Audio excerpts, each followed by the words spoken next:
To be honest with you, getting through the blacks is like pulling teeth. Because like I said, they'll get on Tariq Nasheed and Professor Black's page and be like, right on and hell yeah, brother.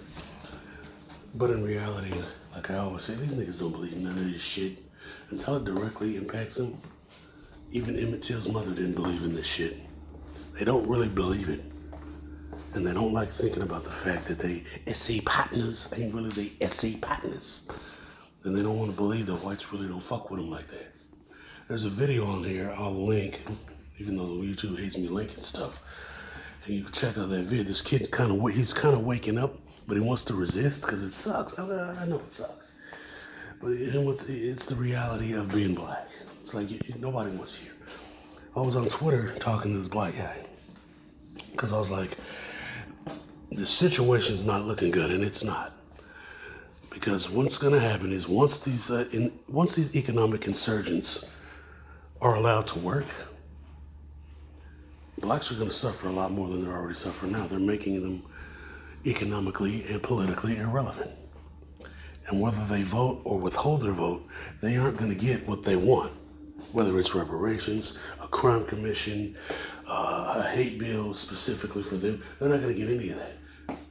We already know that the Punjabi, Kamala Harris, she promised one of the first things she's going to do, and her AIPAC escort, her AIPAC babysitter, aka her husband, he even said she's going to do this the first thing if she gets in.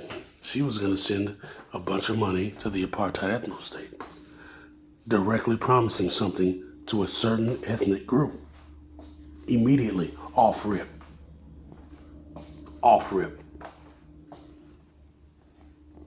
But if the blacks ask for anything, the American blacks ask for anything, they get nothing. And that's very interesting.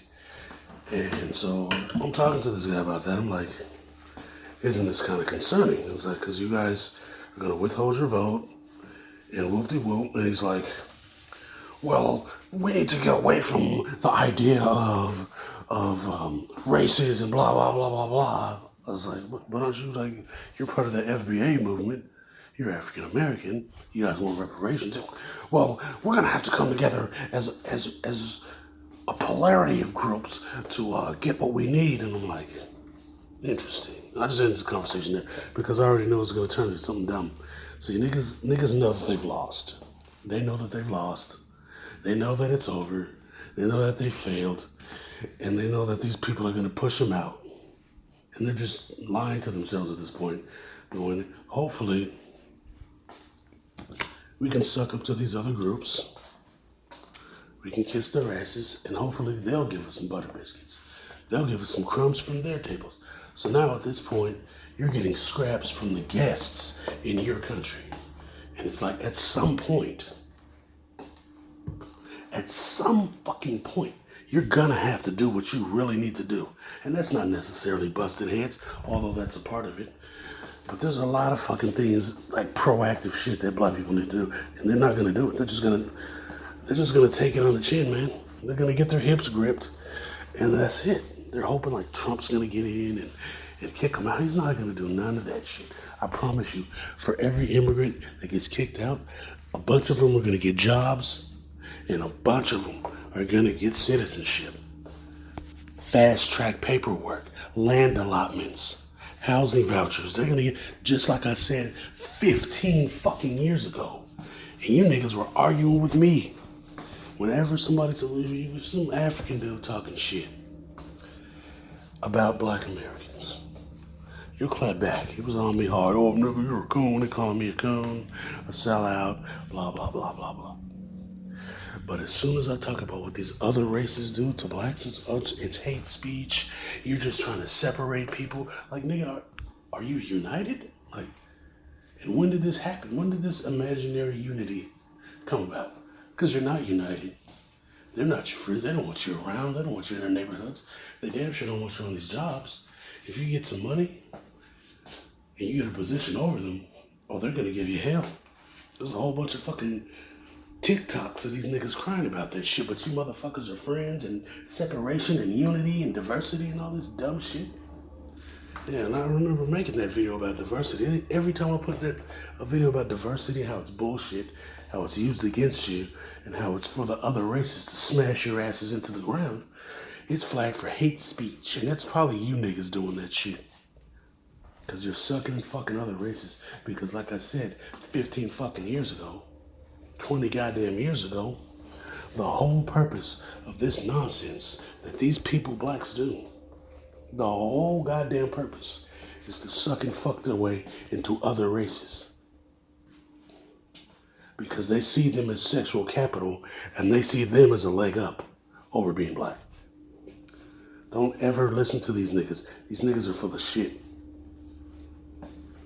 When it comes to this race shit, they're full of shit. Because when it's go time, that's why I say, that's why a lot of niggas talk shit. That's why a lot of Africans, a lot of tethers, whatever, that's why a lot of them talk shit.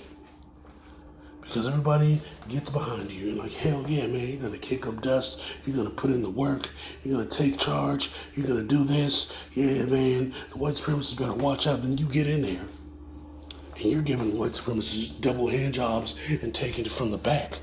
You're getting ghetto gagged and you're happy as fuck.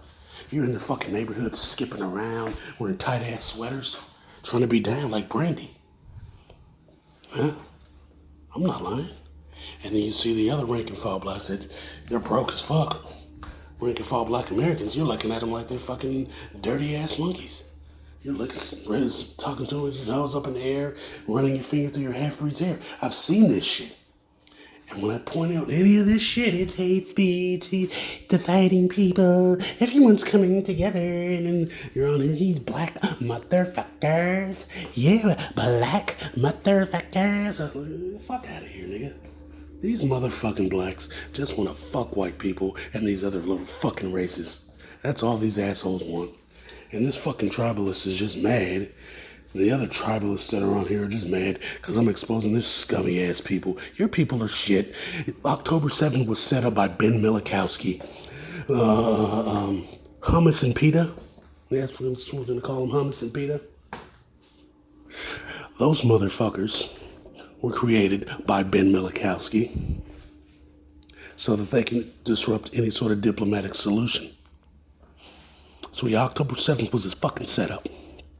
And 90% of the shit that they say happened, it never fucking happened. Let me run down a list of shit that never fucking happened. There was no beheaded babies. It was a fucking lie. It's been proven it was a lie. Jim Crow Joe Biden's administration said it was a fucking lie. You stupid fucking tribalist.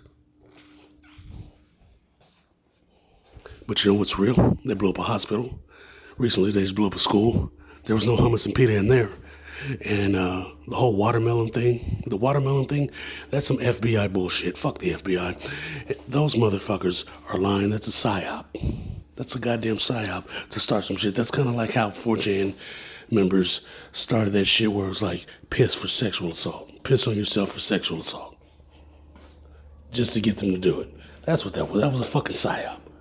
You know what I'm saying? Fuck these motherfuckers. Lying sons of bitches. I'm gonna make a big fucking video about 07. Because 07 was bullshit. It was complete bullshit.